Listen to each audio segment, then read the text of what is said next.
Hello my dear friends, कैसे हैं आप लोग। उम्मीद करता हूँ एकदम शानदार होंगे, फर्स्ट क्लास होंगे और एंजॉय कर रहे होंगे अपनी लाइफ को और कर रहे होंगे थोड़ी सी पढ़ाई भी साथ में। आज मैं आ गया हूँ आपके लिए बहुत ही इंपॉर्टेंट आर्टिकल लेकर के।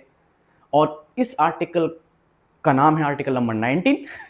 ठीक है, जो कि one of the most important articles है if we talk about all the fundamental rights out there. ठीक है, आर्टिकल नंबर 19 क्या है, आइए फटाफट से डिस्कस करते हैं बिना किसी देरी के। Protection of certain rights regarding freedom of speech, यानी कि अभिव्यक्ति की स्वतंत्रता आदि से संबंधित कुछ अधिकारों का संरक्षण। यह तो हो गया इसका हिंदी रूपांतरण। अब दोस्तों, अगर मैं बात करूं इस आर्टिकल के बारे में कि क्या कहता है ये आर्टिकल, तो मैं ये कहूंगा दोस्तों, ये आर्टिकल जो है वो इतना इंपॉर्टेंट है कि अगर इस आर्टिकल को संविधान से निकाल दिया जाए, हटा दिया जाए, तो आप और मैं जो है वो अपने जीवन में कुछ भी नहीं कर सकते।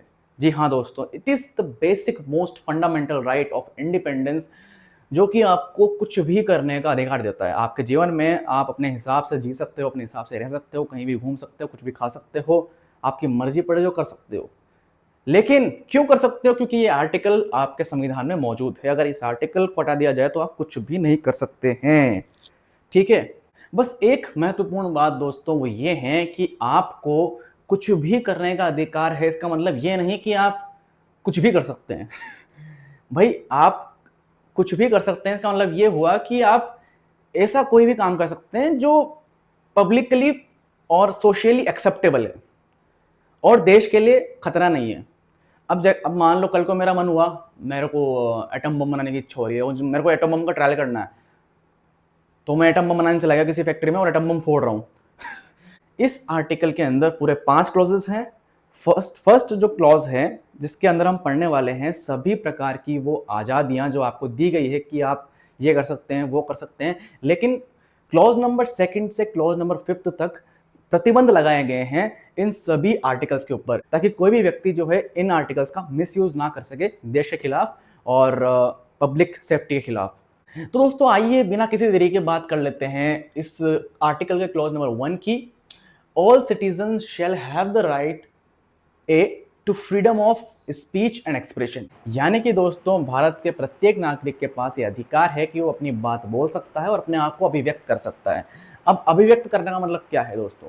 इस वक्त मैं ये वीडियो बना रहा हूँ, इस वक्त मैं अपने विचारों को अभिव्यक्त कर रहा हूँ, आपके सामने पेश कर रहा हूँ, आपके सामने एक्सप्रेस कर रहा हूँ। ये मैं क्यों कर पा रहा हूँ? कहाँ से मेरे पास ये इंडिपेंडेंस? मेरे पास ये इंडिपेंडेंस आई है इस आर्टिकल की वजह से, right to freedom of speech and expression. तो दोस्तों, आप इंटरनेट पे जो भी वीडियोस डालते हैं, पोस्ट डालते हैं, वो सब जो है इस आर्टिकल की वजह से ही डाल सकते हैं। ये आर्टिकल आपको राइट प्रदान करता है कि आप अपने आप को अभिव्यक्त कर सकते हैं किसी भी प्लेटफॉर्म पर पे, किसी भी जरिए से, चाहे फिल्म बना करके, चाहे न्यूज़पेपर के थ्रू, ठीक है, चाहे इंटरनेट के थ्रू, चाहे ड्राइंग के थ्रू, आप अपनी बात को रख सकते हैं। अपनी बात को आपको बोलने का पूरा अधिकार है, किसी भी माध्यम से, किसी भी तरीके से। ठीक है दोस्तों, तो ये आर्टिकल जो है बेसिकली आपको अपनी बात बोलने का और अपने आप को अभिव्यक्त करने का अधिकार प्रदान करता है। आइए दोस्तों बात कर लेते हैं सब क्लॉज बी की, to assemble peaceably and without arms, यानी कि दोस्तों ये सब क्लॉज भारत के नागरिकों को शांति के साथ बिना हथियारों के एक जगह पर पे एकत्रित होने की स्वतंत्रता प्रदान करता है, यानी कि एक जगह पर पे इकट्ठा होने की स्वतंत्रता प्रदान करता है। अब एग्जाम्पल्स के थ्रू समझते हैं दोस्तों इस सब क्लॉज को अच्छे से। दोस्तों, जितने भी ये प्रोटेस्ट होते हैं जो आपने देखे हैं कि सड़कों पे बहुत सारे लोग एक साथ जो है वो गवर्नमेंट के खिलाफ प्रोटेस्ट कर रहे हैं या किसी चीज़ के लिए प्रोटेस्ट कर रहे हैं, कहीं पे कुछ गलत मर्डर हो गया है किसी का तो उस केस के खिलाफ प्रोटेस्ट कर रहे हैं, तो ये जो प्रोटेस्ट होते हैं, ये जो आंदोलन होते हैं जिसमें एक साथ लोग एक जगह पर इकट्ठा होते हैं, ये एक बहुत ही अच्छा एग्जाम्पल है इस सब क्लॉज का। इसके अलावा दोस्तों जितनी भी शादियां होती हैं जहाँ पर लोग एक साथ इकट्ठा होते हैं फंक्शन के अंदर, ये भी जो अधिकार मिल रहा है उन लोगों को एक साथ एकत्रित होने का एक जगह पर पे, वो अधिकार कहाँ से मिल रहा है? इस सब क्लॉज से मिल रहा है। इसके अलावा दोस्तों जितनी भी रैलियाँ होती हैं, जितनी पब्लिक मीटिंग्स होती हैं एक जगह पर पे, वो सब जो है उदाहरण है दोस्तों इस सब क्लॉज का। आइए दोस्तों अब बात कर लेते हैं हमारे नेक्स्ट सब क्लॉज की, यानी कि सब क्लॉज सी की, टू फॉर्म एसोसिएशंस और यूनियंस और कोऑपरेटिव सोसाइटीज, यानी कि दोस्तों प्रत्येक भारतीय नागरिक को किसी प्रकार का संगठन, संघ या फिर सहकारी समिति बनाने का अधिकार है। अब दोस्तों, आखिर क्या होती है सहकारी समिति, क्या होता है यूनियन और क्या होता है एसोसिएशन? इस पर अब बात कर लेते हैं, इस पर अब चर्चा कर लेते हैं। दोस्तों, तीनों ही जो है बेसिकली वो रिप्रेजेंट करते हैं अ ग्रुप ऑफ पीपल, ठीक है, यानी कि लोगों का समूह।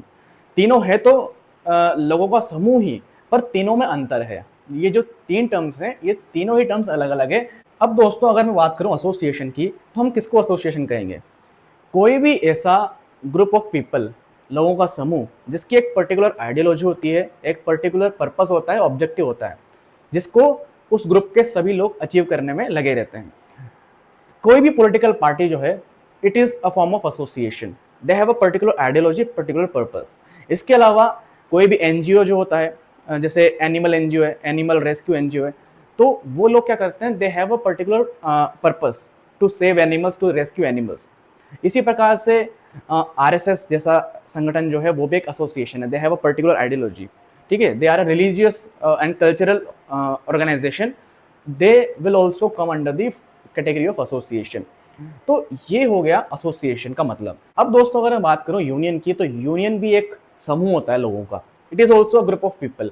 लेकिन दोस्तों, ये एक ऐसा समूह होता है जो उस समूह से जुड़े हुए लोगों के हितों और अधिकारों के संरक्षण के लिए काम करता है। जैसे कि फॉर एग्जाम्पल किसान यूनियन हो गए, कोई लेबर ऑर्गेनाइजेशन हो गया, या फिर टीचर्स यूनियन हो गया, रेलवे वर्कर्स का यूनियन हो गया। ये सभी यूनियन जो है बेसिकली दोस्तों अपने ही लोगों के अधिकारों और उनके हितों के संरक्षण के लिए काम करते हैं। जैसे किसान यूनियन है, तो आपने देखा होगा जब किसान आंदोलन चल रहा था, आई थिंक 2022 के आसपास, सरकार के कुछ नियम थे उनके खिलाफ चल रहा था, उस वक्त जो है सभी किसान यूनियन जो है वो सड़कों पर आ गए थे विरोध करने के लिए, ताकि किसानों के अधिकारों की रक्षा की जा सके, उनके हितों के लिए काम किया जा सके। तो जितने भी ट्रेड यूनियंस होते हैं दोस्तों, ये सब एग्जाम्पल हैं, उदाहरण हैं इस यूनियन का। आइए दोस्तों, अब समझ लेते हैं कोऑपरेटिव सोसाइटीज़ को। कोऑपरेटिव सोसाइटीज़ को समझाने के लिए मैं एक एग्जाम्पल लेता हूँ। ज़रा इमेजिन कीजिए, मैंने अपने 15 दोस्तों के साथ मिलकर के एक ग्रुप बनाया, और हम सभी दोस्तों ने मिलकर के डिसाइड किया कि हर एक इंसान जो है वो 10 लाख रुपए कंट्रीब्यूट करेगा। हम सब ने 10 लाख रुपए जो है लगाए और एक लार्ज अमाउंट ऑफ मनी इकट्ठा कर लिया। हम सब ने पैसा इकट्ठा कर लिया मिला करके, और डिसाइड किया कि हम सब मिलकर के ये पैसा जो है collectively as a group real estate के अंदर इन्वेस्ट करेंगे, और जो है प्लॉट्स खरीदेंगे, और उन प्लॉट्स को जो है हायर रेट पर पे बेच करके जो रिटर्न मिलेगा उसे हम हर एक इंडिविजुअल के बीच में डिस्ट्रीब्यूट कर देंगे, शेयर कर लेंगे। अब दोस्तों, ये एक एग्जांपल है कोऑपरेटिव सोसाइटी का। लेकिन दोस्तों, जब हम सभी दोस्तों ने ऐसा किया तो उससे हमें फ़ायदा क्या हुआ? दोस्तों, अगर मैं अकेला रियल इस्टेट में पैसा लगाता तो हो सकता है मुझे 1 करोड़ रुपए लगाने पड़ते, 50-60 लाख रुपए लगाने पड़ते। लेकिन मैंने मेरे दोस्तों के साथ मिलकर के, सब ने 10-10 लाख रुपए लगाए, तो मिलकर के 1 करोड़ हो गए, और एक बहुत बड़ा सम ऑफ मनी ऐड कर लिया, और फिर उसको इन्वेस्ट कर दिया, और फिर जो रिटर्न्स मिले वो हमने शेयर कर लिए। दोस्तों, ये तो एक एग्जांपल हो गया कोऑपरेटिव सोसाइटी का। अगर हम बात करें दूसरे एग्जांपल्स की, तो सेल्फ हेल्प ग्रुप्स जो है वो भी एक बढ़िया एग्जांपल है कोऑपरेटिव सोसाइटी का, जिसके अंदर सभी महिलाएं, या अक्सर महिलाओं द्वारा ये सेल्फ हेल्प ग्रुप बनाए जाते हैं। तो सेल्फ हेल्प ग्रुप्स के अंदर जो भी मेंबर्स होते हैं वो सब जो है पैसा ऐड करते हैं, कंट्रीब्यूट करते हैं, योगदान देते हैं सब अपना अपना, और एक बहुत सारा पैसा इकट्ठा कर लेते हैं। और फिर बाद में जब किसी को लोन चाहिए होता है तो वो व्यक्ति इस पैसे में से लोन ले लेता है, और फिर बाद में जब उसका काम हो जाता है, उसे वापस पैसा मिल जाता है, तो वो वापस पैसा जो है इसी सेल्फ हेल्प ग्रुप को दे देता है। तो इस तरीके से सेल्फ हेल्प ग्रुप के सभी लोग जो है उनको आर्थिक लाभ मिलता है, उनको सहायता मिलती है, आर्थिक सहायता मिलती है। और दोस्तों, इसके अलावा और भी एग्जाम्पल्स है, लेकिन मैं उम्मीद करता हूँ आपको समझ में आ गया होगा कोऑपरेटिव सोसाइटी क्या होती है। तो दोस्तों, ये है मतलब एसोसिएशन, यूनियन और कोऑपरेटिव सोसाइटी का। तो भारत के प्रत्येक नागरिक को यह अधिकार है कि वो एसोसिएशन, यूनियन या कोऑपरेटिव सोसाइटी बना सकता है। आइए दोस्तों, बात कर लेते हैं सब क्लॉज डी की, to move freely throughout the territory of India. यानी कि दोस्तों, ये सब क्लॉज भारत के नागरिकों को यह अधिकार प्रदान करता है कि वो भारतीय क्षेत्र के अंदर कहीं भी घूमने जा सकते हैं, कहीं भी घूम सकते हैं पूरे भारत के अंदर। जरा इमेजिन करिए दोस्तों, अगर ये आर्टिकल, ये जो लाइन है यहाँ से डी, सब क्लॉज डी की अगर ये 2 लाइनें संविधान के अंदर से हटा दी जाए तो आप जो है कहीं भी घूमने नहीं जा सकते हो।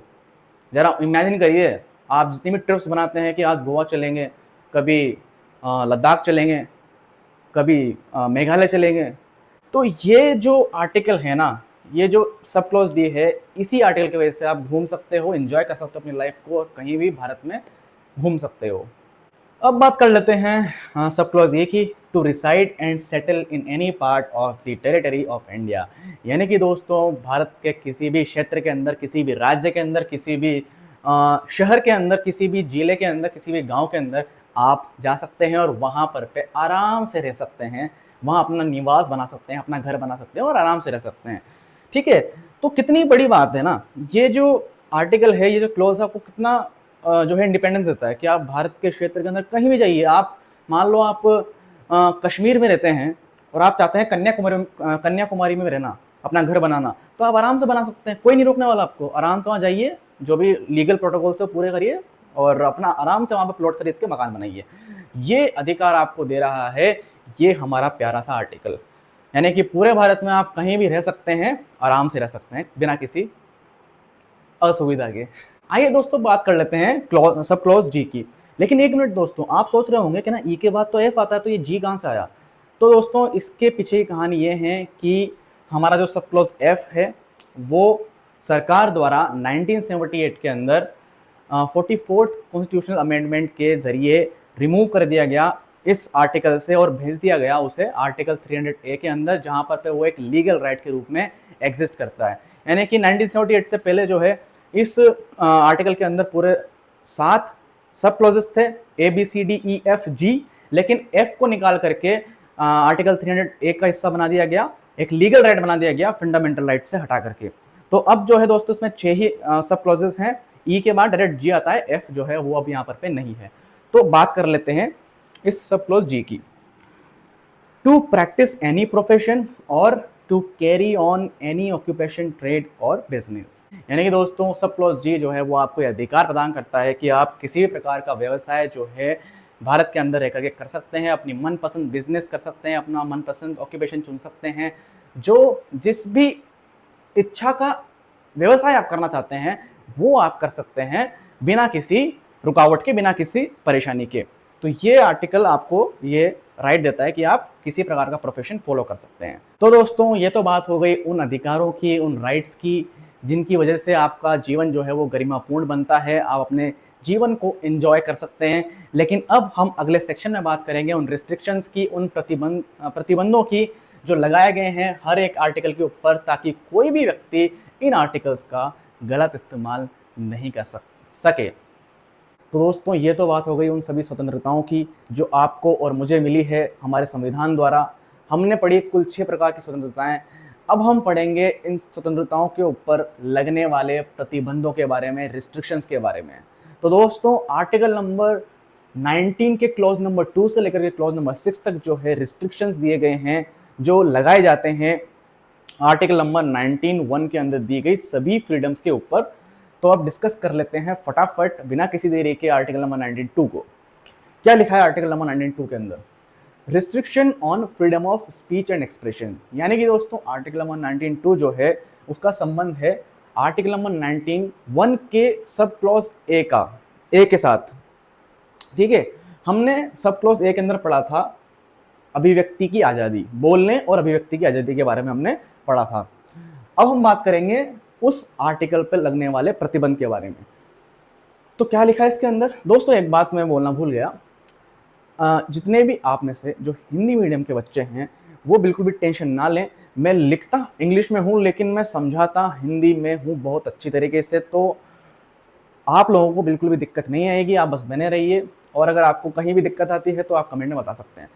तो दोस्तों इस आर्टिकल में लिखा हुआ है, the government can place reasonable restrictions on free speech to protect things like India sovereignty, security, public order, decency, morality and to prevent defamation और कंटेम्प्ट ऑफ कोर्ट। तो दोस्तों भारतीय सरकार भारत की सार्वभौमिकता, सुरक्षा, लोक व्यवस्था, शालीनता, नैतिकता का संरक्षण करने के लिए, उसे बचाने के लिए और मानहानि या फिर कोर्ट की अवमानना को रोकने के लिए आपके अभिव्यक्ति की आज़ादी के अधिकार के ऊपर प्रतिबंध लगा सकती है, रोक लगा सकती है। अब दोस्तों यहाँ पर पे इस आर्टिकल के अंदर समझने वाली बात है वो है ये जो शब्द मैंने अंडरलाइन किए हैं। वन बाय वन हम एक एक करके इन अंडरलाइन वर्ड्स को समझेंगे और फिर एंड में दोबारा एक बार आपको मैं समझा दूंगा क्या है ये पूरा आर्टिकल। तो दोस्तों किसी भी देश की सार्वभौमिकता क्या होती है इस पर भी हम बात कर लेते हैं। दोस्तों कोई देश सोवेरेन यानी कि सार्वभौम तब कहलाता है जब उस देश की रूलिंग पावर यानी कि सर्वोच्च सत्ता हाईएस्ट अथॉरिटी वहां के अपने लोगों के हाथ में होती है। यानी कि जैसे इंडिया इज अ सोवेरेन कंट्री, यहाँ की जो गवर्नमेंट है हाईएस्ट अथॉरिटी है वो यहाँ के अपने लोगों द्वारा बनाई गई है।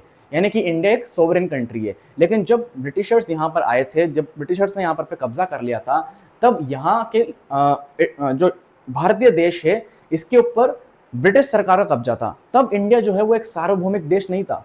लेकिन अब जब इंडिया के लोग खुद अपने देश को रूल कर रहे हैं, खुद अपनी पावर को एंजॉय कर रहे हैं, तब हम कहेंगे कि इंडिया जो है वो एक सार्वभौमिक देश है, सोवरेन कंट्री है। तो दोस्तों जो भारतीय सरकार है वो भारत की सार्वभौमिकता को बचाने के लिए आपके बोलने और अभिव्यक्ति की आजादी पर प्रतिबंध लगा सकती है। यानी कि कल को अगर आप ऐसी बात बोलते हो कि भारतीय सरजमीन पर किसी और देश को कब्जा कर लेना चाहिए, किसी और देश को यहाँ पर आकर के अपनी सरकार बना लेनी चाहिए, तो इस तरह की बातों को जो है भारत की सार्वभौमिकता के खिलाफ माना जाएगा और इस आर्टिकल के तहत सरकार जो है आपके ऊपर प्रतिबंध लगा सकती है और आपके ऊपर लीगल एक्शंस लिए जा सकते हैं। तो आपको जो अधिकार दिए गए हैं उनका सही तरीके से देश के हित में इस्तेमाल करना बहुत ज़रूरी है। अब हम बात कर लेते हैं नेक्स्ट टर्म की, सुरक्षा। यानी कि भारत की सुरक्षा के प्रति अगर कोई भारत की सुरक्षा के खिलाफ अगर कोई बात करता है तो उसके खिलाफ भी जो है सरकार एक्शन ले सकती है और प्रतिबंध लगा सकती है। अब पब्लिक ऑर्डर, लोक व्यवस्था, यानी कि आप कोई भी ऐसी बात नहीं बोलेंगे जो सामाजिक व्यवस्था को, लोक व्यवस्था को हानि पहुंचाती है। मान लो आपने कल को कोई ऐसी बात बोली जिससे कहीं पर पे दंगे छिड़ गए, कहीं पर वायलेंस स्टार्ट हो गया। ऐसा अक्सर सुना होगा ना आपने, न्यूज़ आती है कि किसी ने कोई पर्टिकुलर पोस्ट डाल दी या वीडियो डाल दी सोशल मीडिया पर पे, कोई बात लिख दी ऐसी जिसकी वजह से दंगे हो गए, तो फिर उस एरिया में पूरा इंटरनेट बंद कर दिया जाता है, कर्फ्यू लग जाता है और फिर सरकार जो है उस व्यक्ति के खिलाफ एक्शन लेती है जिसने ऐसी वीडियोस या फिर ऐसी पोस्ट जो है सोशल मीडिया पे डाली थी। तो दोस्तों आप अगर ऐसी कोई भी बात बोलेंगे या कहेंगे जिससे पब्लिक ऑर्डर, पब्लिक की सेफ्टी, पब्लिक का जो एक सिक्योरिटी है, शांति है, वो भंग अगर होती है तो सरकार जो है आपके ऊपर प्रतिबंध लगा सकती है आपके बोलने पर, आपकी अभिव्यक्ति की आज़ादी के ऊपर। अब बात कर लेते हैं शालीनता के ऊपर। डिसेंसी मतलब शालीनता। अब दोस्तों शालीनता का मतलब है कि आपको जो है अपने आप को अभिव्यक्त करने की आज़ादी है, लेकिन शालीनता के साथ। यानी कि जैसे बीच सड़क में जो है ट्रैफिक चल रहा है और आप वहाँ खड़े होकर टॉयलेट कर रहे हैं सबके सामने, तो ये जो है शालीनता के खिलाफ है, ये एक अशालीनता वाला एक्ट कहलाएगा, दृश्य कहलाएगा, जो कि गलत माना जाएगा पब्लिकली, सोशली। तो आपको जो है अपने आप को अभिव्यक्त करना है, आपको अपना कुछ बात बोलनी है तो शालीनता से सही तरीके से आपको कहनी होगी। और अगर आप कुछ अभिव्यक्त कर रहे हैं, अपने आप को एक्सप्रेस कर रहे हैं, तो जब एक्सप्रेस कर रहे हैं तो सही तरीके से एक्सप्रेस कीजिए। एक सिविलाइज्ड स्टैंडर्ड तरीका होता है, एक सभ्य तरीका होता है जिसको आपको अपनाना होगा। यूं ही नहीं कि भाई आपने कुछ भी कर दिया जो सोशली सही नहीं माना जाता है, सामाजिक रूप से जिसको सही नहीं माना जाता है, तो फिर दोस्तों जो है आपको जो है गिरफ्तार किया जा सकता है ऐसे काम करने के लिए, जैसा मैंने आपको अभी एग्जांपल दिया। अब बात कर लेते हैं मोरलिटी की। अब मोरलिटी अगेन, आप जो है जब भी कोई बात बोल रहे हैं, कोई भी अपने आप को एक्सप्रेस कर रहे हैं, तो आपको ध्यान रखना है कि आप जो बेसिक मॉरल स्टैंडर्ड्स होते हैं उनको अपने दिमाग में रखें। आप मान लो कोई वीडियो बना करके सोशल मीडिया पे डाल रहे हैं कि ना भाई मेरे दोस्त ने मुझे धोखा दिया, मैं उसको काटने जा रहा हूँ, मैं उसका गला काटने जा रहा हूँ, मैं उसको मारने जा रहा हूँ, मैं उसको किडनैप कर लूँगा, उसके पापा से पैसे मांगूंगा और जो है उसको ये कर दूंगा, वो कर दूंगा। तो ऐसी बातें बोल करके आप पब्लिक के जो मॉरल स्टैंडर्ड्स हैं उनको हर्ट कर रहे हो, समाज में एक टाइप का डिस्टर्बेंस फैला रहे हो, ठीक है, अनैतिकता फैला रहे हो। तो आप जो भी बात कर रहे हो वो अनैतिक नहीं होनी चाहिए, नैतिक होनी चाहिए, सामाजिक होनी चाहिए, ठीक है। अब बात कर लेते हैं टू प्रिवेंट डिफेमेशन और कंटेम्प्ट ऑफ कोर्ट। अब दोस्तों डिफेमेशन का मतलब होता है कि आप किसी भी व्यक्ति के ऊपर झूठे आरोप नहीं लगा सकते हो पब्लिकली और उसकी इंसल्ट भी नहीं कर सकते हो, ठीक है। अगर आप किसी व्यक्ति के ऊपर झूठे आरोप लगाते हो, उसकी बुराई करते हो, उसकी इंसल्ट करते हो, उसका अपमान करते हो, तो आपके ऊपर जो है प्रतिबंध लगाया जा सकता है। पुलिस आपको गिरफ्तार कर सकती है, वो व्यक्ति कोर्ट में अपील कर सकता है, पुलिस के पास जा सकता है। तो आप जो है मानहानि जो है किसी की भी नहीं कर सकते हो। तो मानहानि को रोकने के लिए भी सरकार जो है आपके इस अधिकार पर प्रतिबंध लगा सकती है। अब दोस्तों बात कर लेते हैं कंटेम्प्ट ऑफ कोर्ट की, यानी कि कोर्ट की अवमानना करना। कोर्ट की अवमानना करना मतलब हमारा जो इंडियन जुडिशरी सिस्टम है, इसके अंदर डिस्ट्रिक्ट कोर्ट्स आते हैं, हाई कोर्ट्स आते हैं और सुप्रीम कोर्ट आता है।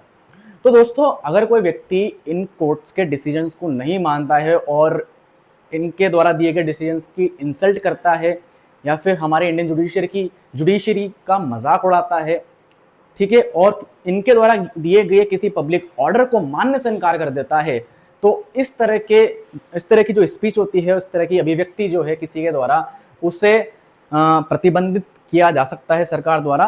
तो दोस्तों मैं उम्मीद करता हूँ आपको हर एक वर्ड जो है वो समझ में आ गया होगा। एक बार फिर से इसको समझ लेते हैं शॉर्ट में। हमारी जो भारतीय सरकार है वो भारत की संप्रभुता, सुरक्षा, लोक व्यवस्था, शालीनता और नैतिकता को संरक्षित करने के लिए और मानहानि या फिर कोर्ट की अवमानना को रोकने के लिए आपके right to freedom of speech and expression पे उचित प्रतिबंध लगा सकती है।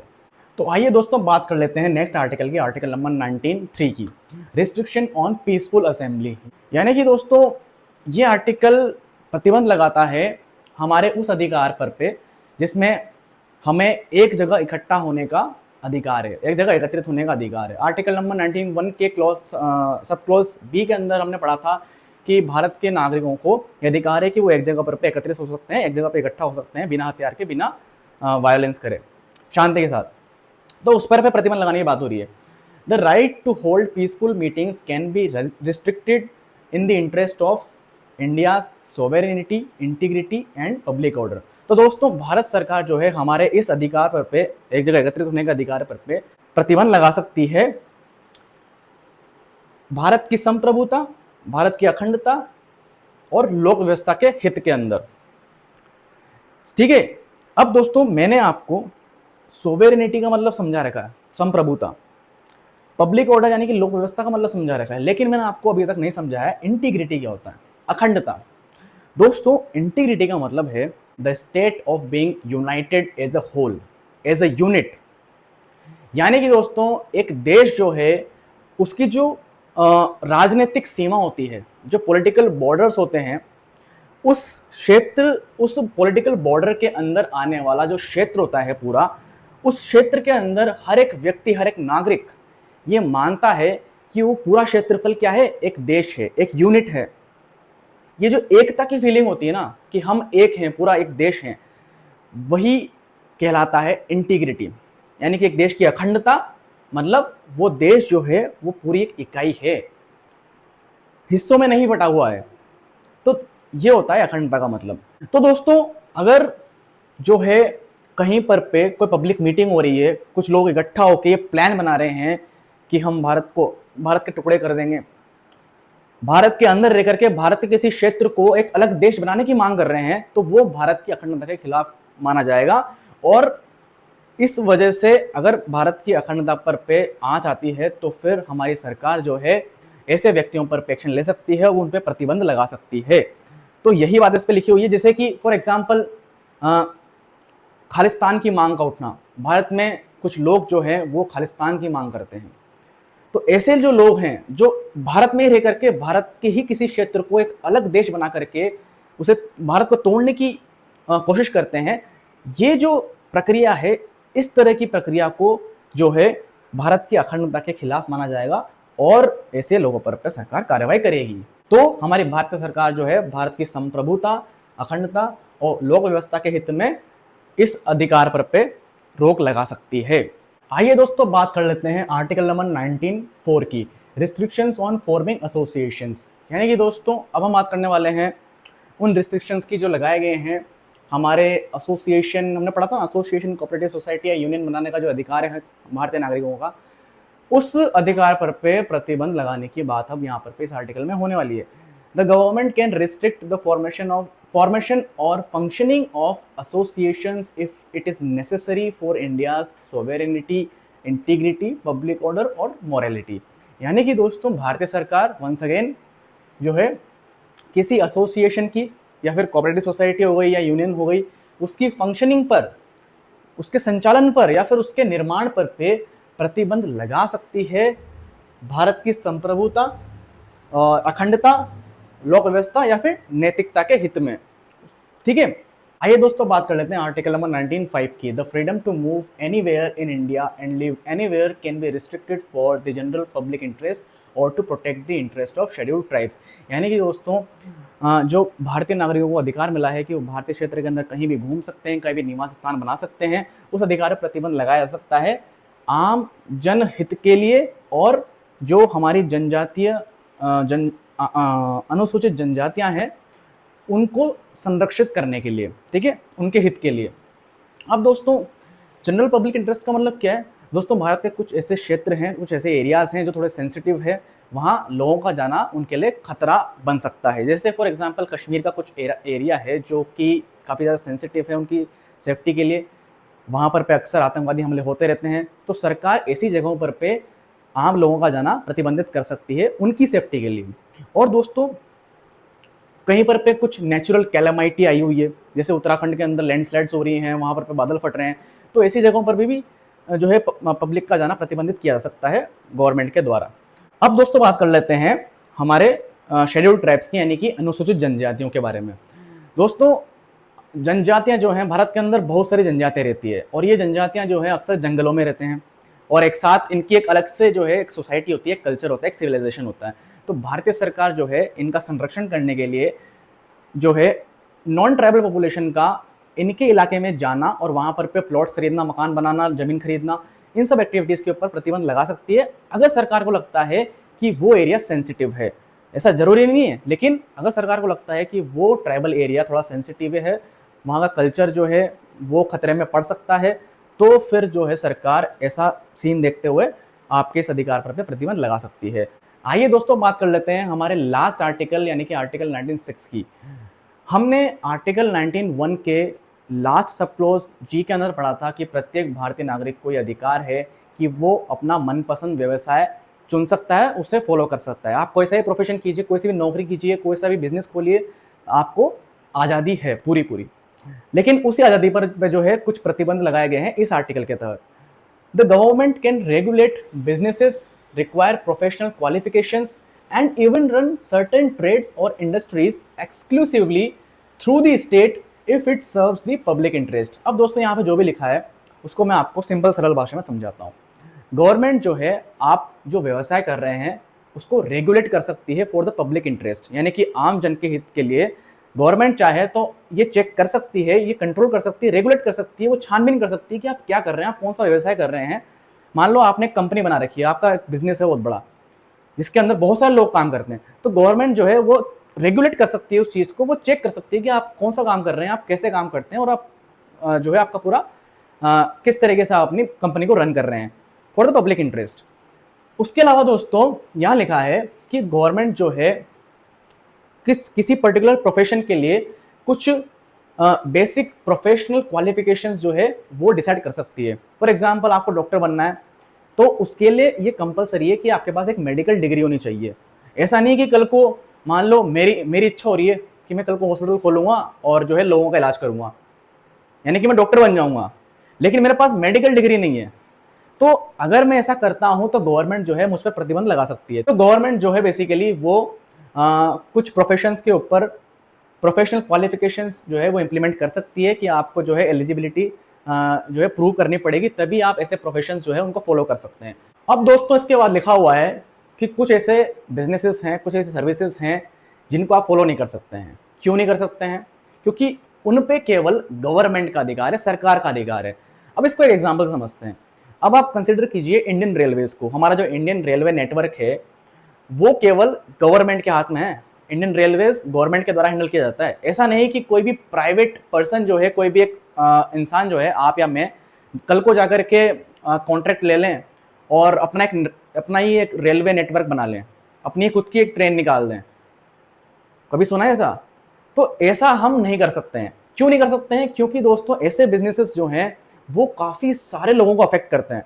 जैसे रेलवेज है हमारा इंडियन रेलवेज, रोजाना रेल की पटरियों पर पे इतनी ट्रेन चलती है, उसमें कितने सारे लोग ट्रेवल करते हैं। तो ऐसे सेंसिटिव बिजनेसेस, ऐसे सेंसिटिव सर्विसेज जो हैं वो केवल गवर्नमेंट के द्वारा जो है हैंडल की जाती हैं, ताकि जो है पब्लिक सेफ्टी इंश्योर की जा सके। इसलिए ऐसे बिजनेसेस पर जो है प्राइवेट मेंबरशिप पर रोक लगा दी जाती है, रिस्ट्रिक्शंस लगा दिए जाते हैं। तो दोस्तों ये सब बातें यहाँ पर लिखी हुई थी और मुझे उम्मीद है कि मैंने जो भी समझाया आपको समझ में आ गया होगा। वीडियो काफ़ी लंबा हो चुका है आई थिंक। तो मिलते हैं नेक्स्ट वीडियो में, तब तक के लिए हंसते रहिए और पढ़ाई को एंजॉय करते रहिए।